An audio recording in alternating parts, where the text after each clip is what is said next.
You, John Fitzgerald Kennedy, do solemnly swear I, John Fitzgerald Kennedy, do solemnly swear that you will faithfully execute the office of President of the United States that I will faithfully execute the office of President of the United States and will, to the best of your ability, and will, to the best of my ability, preserve, protect, and defend the Constitution of the United States. preserve, protect, and defend the Constitution of the United States. So help you God. So help me God.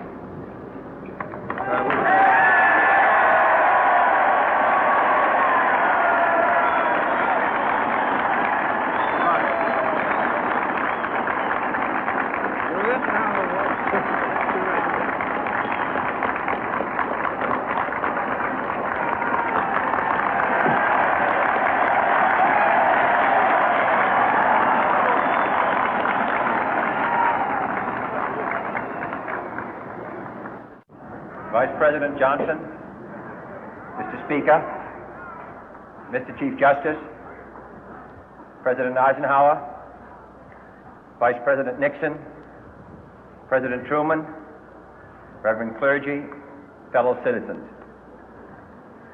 We observe today not a victory of party, but a celebration of freedom, symbolizing an end as well as a beginning, signifying renewal as well as change. For I have sworn before you and Almighty God the same solemn oath our forebears prescribed nearly a century and 3/4 ago. The world is very different now, for man holds in his mortal hands the power to abolish all forms of human poverty and all forms of human life.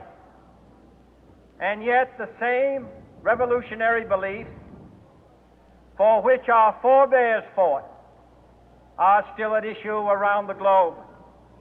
The belief that the rights of man come not from the generosity of the state, but from the hand of God. We dare not forget today that we are the heirs of that first revolution. Let the word go forth from this time and place to friend and foe alike that the torch has been passed to a new generation of Americans born in this century, tempered by war, disciplined by a hard and bitter peace, proud of our ancient heritage, and unwilling to witness or permit the slow undoing of those human rights to which this nation has always been committed and to which we are committed today at home and around the world.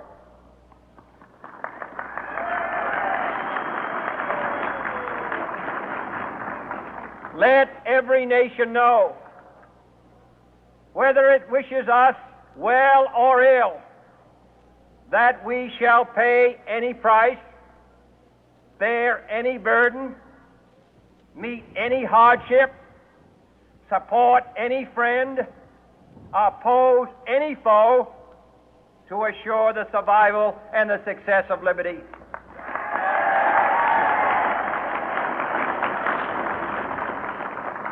This much we pledge and more. To those old allies whose cultural and spiritual origins we share, we pledge the loyalty of faithful friends.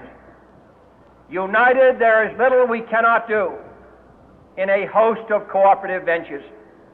Divided, there is little we can do, for we dare not meet a powerful challenge at odds and split asunder. To those new states whom we welcome to the ranks of the free, we pledge our word that one form of colonial control shall not have passed away, merely to be replaced by a far more iron tyranny. We shall not always expect to find them supporting our view, but we shall always hope to find them strongly supporting their own freedom, and to remember that in the past, those who foolishly sought power by riding the back of the tiger ended up inside.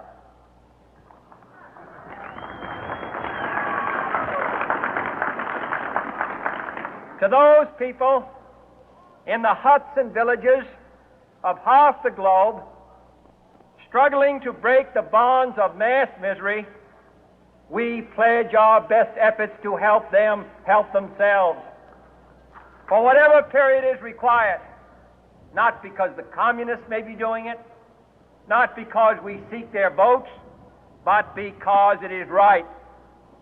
If a free society cannot help the many who are poor, it cannot save the few who are rich.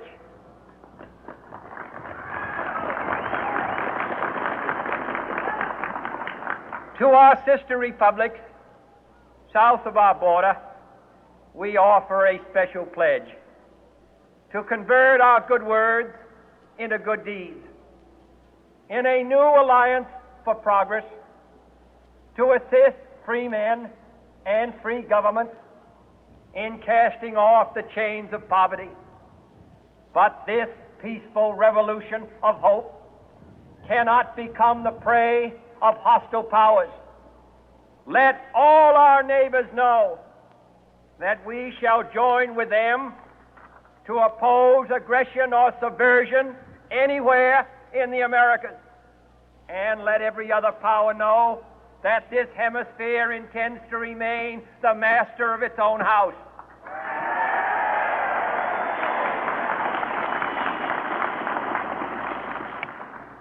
To that World Assembly of Sovereign States, the United Nations, our last best hope, in an age where the instruments of war have far outpaced the instruments of peace, we renew our pledge of support to prevent it from becoming merely a forum for invective, to strengthen its shield of the new and the weak, and to enlarge the area in which its writ may run. Finally, to those nations who would make themselves our adversary, we offer not a pledge, but a request that both sides begin anew the quest for peace.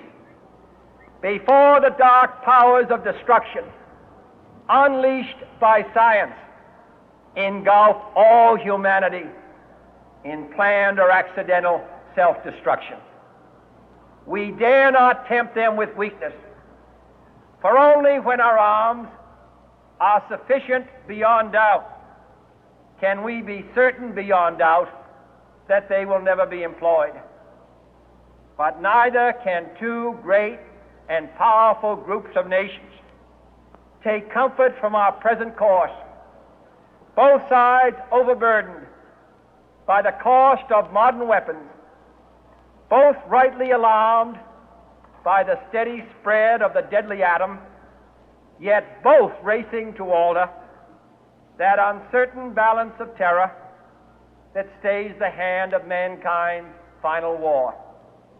So let us begin anew, remembering on both sides that civility is not a sign of weakness, and sincerity is always subject to proof. Let us never negotiate out of fear, but let us never fear to negotiate.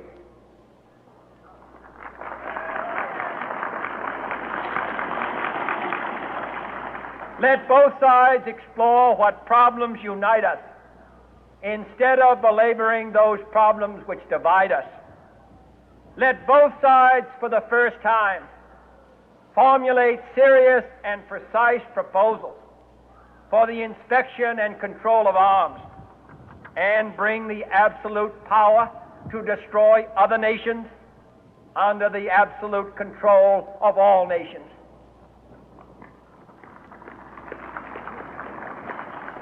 Let both sides seek to invoke the wonders of science instead of its terrors. Together, let us explore the stars, conquer the deserts, eradicate disease, tap the ocean depth, and encourage the arts and commerce. Let both sides unite to heed in all corners of the earth the command of Isaiah to undo the heavy burden and let the oppressed go free.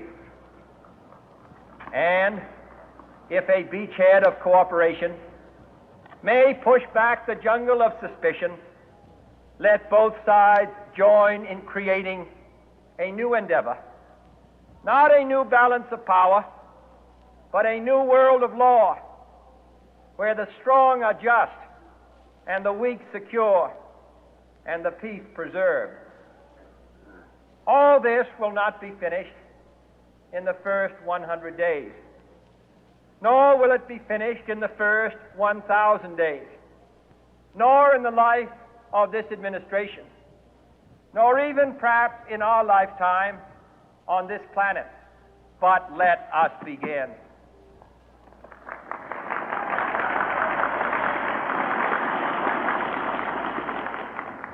In your hands, my fellow citizens, more than mine, will rest the final success or failure of our course.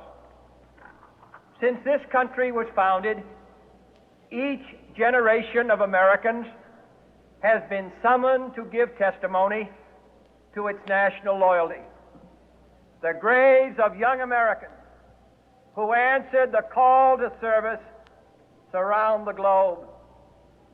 Now the trumpet summons us again, not as a call to bear arms, though arms we need, not as a call to battle, though in battle we are, but a call to bear the burden of a long twilight struggle, year in and year out, rejoicing in hope, patient in tribulation, a struggle against the common enemies of man, tyranny, poverty, disease, and war itself.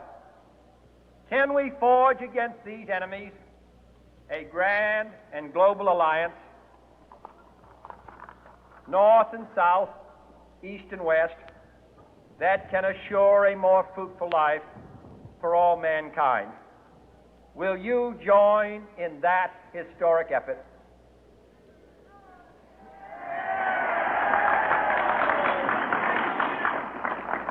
In the long history of the world, only a few generations have been granted the role of defending freedom in its hour of maximum danger. I do not shrink from this responsibility. I welcome it.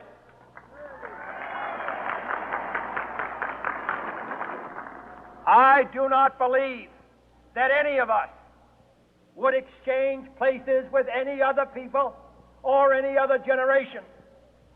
The energy, the faith, the devotion which we bring to this endeavor will light our country and all who serve it.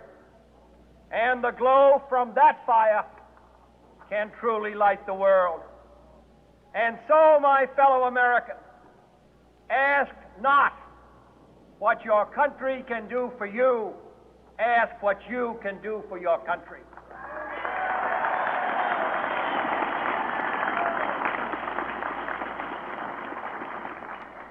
My fellow citizens of the world, ask not what America will do for you, but what together we can do for the freedom of man.